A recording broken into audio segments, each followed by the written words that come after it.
கர்த்தருடைய பரிசுத்த நாமம் மகிமைப்படுவதாக. இந்த காலை நேரத்தில் ஆண்டவராக இயேசுவின் நாமத்தில் அன்பின் வாழ்த்துக்கள்.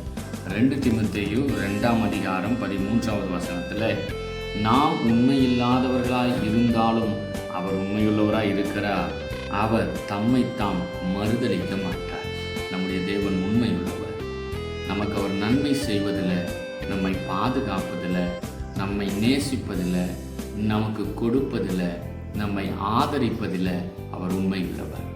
அநேக நேரங்களில் நாம் உண்மை இல்லாதவர்களாக இருந்த பொழுதும் அவருடைய அன்பும் பாதுகாப்பும் நம்மை விட்டு விலகவில்லை.